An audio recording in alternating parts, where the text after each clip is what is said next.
Hey, I'm Decathlon Gamer, and welcome back to Zwift Fitness Journey. I'm so happy to just be here and be back, and actually feeling rather invigorated. So, I've had 2 super rough weeks, if you haven't seen anything in the last 2 weeks, so I had some major allergy issues with getting those pressure tension headaches, thanks to the allergies, and missed a couple rides, and then last week, after multiple 80-hour work weeks and then a 75-hour work week in the third week, I was just fatigued. Just massively fatigued, and I couldn't hardly even pedal any watts whatsoever. I missed another episode this last week, unfortunately, and that one really came down to time. I just didn't have time. I was feeling a bit better, but I didn't have time to do anything. And so here I am yet again, still short on time, still massively short on time. It's going to be another quick ride today, but I'm feeling much better than I've been. So today we're just going to kind of warm up the legs and set myself up for hopefully something a bit more pronounced, a little bit more normal come Wednesday. So we'll see. Thursday for you. Anyway, we are at the halfway point of the Giro d'Italia, the real life race, of course, not the Zwift, not anything that I'm doing, but the Giro, halfway done. So let's go ahead and talk about where we're at with that race. Let's get right into it. With the Giro nearly halfway complete, 10 stages behind us, 11 yet to go, things have gone largely as anticipated in my preview in so many ways. Stage 11 is going to be pretty decisive, and honestly I think it's going to be the first really decisive stage we've had so far. First 10 stages, pretty much as I expected.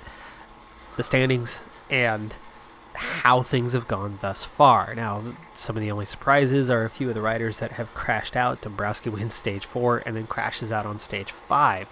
Mikel Landa, in that same crash, is out of this race, but I didn't expect Landa to really do anything. I thought maybe Landa was going to be more of a KOM challenger in the end.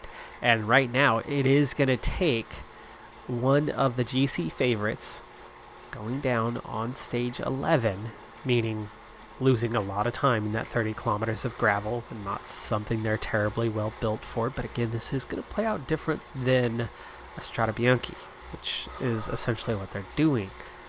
Strade Bianche is going to be all about the win, right? Getting the result, getting across the line first. You ride for that rider. Now, some of the teams are going to absolutely be going for that strategy. But any team with a GC contender is going to have an entirely different race in mind. They're going to be riding for those GC guys. Now, in a few of those cases, some of those top Strade Bianche contenders, some of those top cobbled riders, classic riders, will be supporting those GC riders, and that's going to give them a big leg up on the competition. However, you still have to be decent on cobbles. The rider can't literally pull you along. They can just protect you. They can protect you from the wind, give you a little support, give you pacing.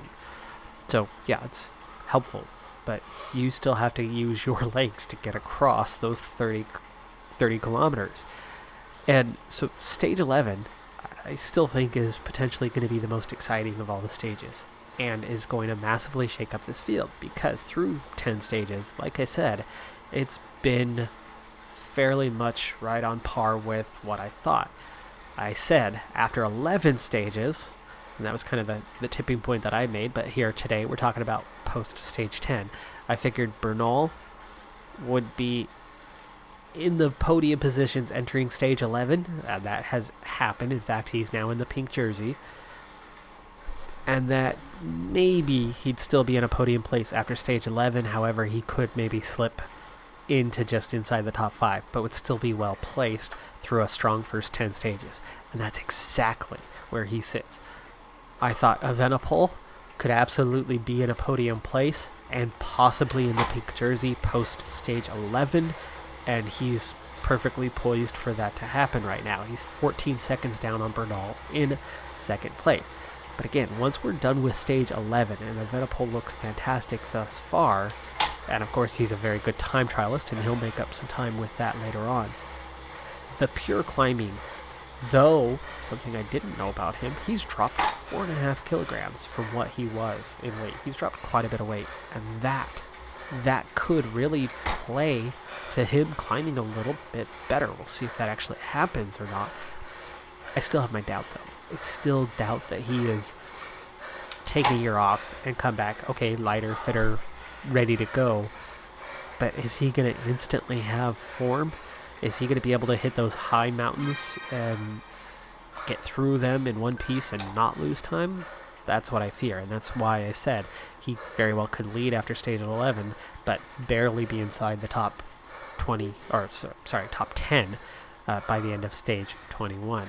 So I think the final time trial will see him working his way back up the order a little bit, maybe finishing as high as 6th or 7th, but I don't think Evenepoel is going to challenge for the overall.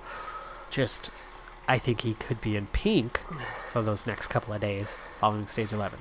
Anyway, Vlasov's 3rd, but he's not a good time trialist, and I really fear for him tomorrow on stage 11. Carthy in 6th, Caruso, Dan Martin, Simon Yates just inside the top 10, but it's only 56 seconds behind, and Davide Formulo in 10th. The other favorites, Martinez, Soler, Bardet, 11, 12, 13. Nibali already losing time. He's 2:13 down, and that's also where things really start to drop off. He's in 16th. Hindley, this is the one surprise for me, is 4:28 down. Almeida is 5 minutes down. Those guys probably too far out of it, and now going to have to start thinking about the KOM, especially with the potential damage that can be done on stage 11. I think Soler is going to be in real trouble on stage 11. I think Nibali could lose a ton of time. Those guys not known for handling cobbles well at all, or gravel. Yates could lose some time tomorrow, and I have feared that. We'll see if that actually happens. Now, meanwhile, in the other classifications, I predicted that Ewan might win a couple stages, but probably wouldn't be contending for the points classification, and he has won a stage, and then he's not even in the top 10 in the points classification. Case in point, Sagan, who just had an impressive win on stage 10, leads the points classification as I predicted, and he's 17 points clear, but then it's very, very tight for the next 5 riders trying to get into those podium places in that points classification. Gaviria and Simile literally tied for second right now. So Sagan, the only one who seems to be emerging clear of that, and that's because he's handled the punchy stuff where others can't. Groenewegen, not quite looking in for him. I'm not sure he's going to actually challenge for a stage. I said he might get one. I don't think that's going to happen. He doesn't look like it. So far in the KOM, Bouchard leads with 51 points, but Bernal has 48.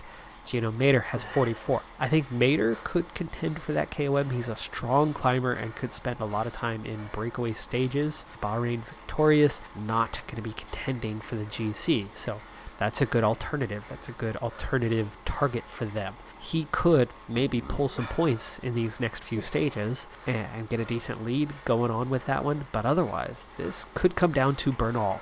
If you don't have a couple GC riders lose a bunch of time on stage 11, and they're all still hanging on to those next big climbing stages, I could see somebody like Mader pulling a ways ahead and maybe getting enough. Otherwise, it could end up going to Bernal, who I still think is in prime position to win the overall at this point. Like I said, I don't think he'll have the pink jersey after the next stage, but I think he'll still be close. He'll have a good team support, he'll have good riders around him, and he's not bad on gravel. In fact, he just proved that with his mountain victory on, was that stage 9? Finished on gravel. It was only, 7 seconds ahead, but he looked really good, really strong. Now, I've not been able to see complete stages. I'm getting highlights only for a couple of reasons. One, the only coverage is GCN Plus, and while I'd like to have that, it's just not something I've opted to pay for yet because I don't have time to sit through watching this. Anybody following the channel for a while knows, especially if you've been following Zwift, You know how busy I've been, and I just don't have time to sit through, but I can see 7-minute highlights of a stage versus sitting through hours of each stage. So yeah, that works. That's where things are so far, and I think we're right on track for most of my predictions. Hindley, the only one that I predicted to do well, that has suffered a bit. And otherwise, everybody else is right about where I said they would be, including those who others predicted to do quite well. And I was saying, yeah, hold your horses. I'm not so sure about those guys. Like Simon Yates, who, okay, he's not in a bad place, 56 seconds down, but he has not looked dominant in any way, shape, or form. And stage 11 could be a real problem for him. We'll see. Alright, folks, I'm going to take this sprint one last time. As soon as I cross the line, we're going to call that a day. And I'll wrap things up here. I don't know if I can produce the same time I did a few minutes ago, but we'll see what we can do. Right now, it's fifth best.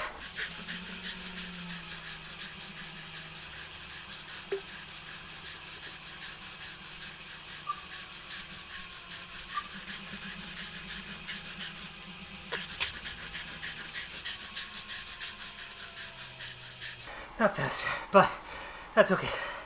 I'm Decathlon Gamer. Thanks for tuning in. Be sure to hit that like button. See you next time. Have a good one. Be safe out there. Bye for now.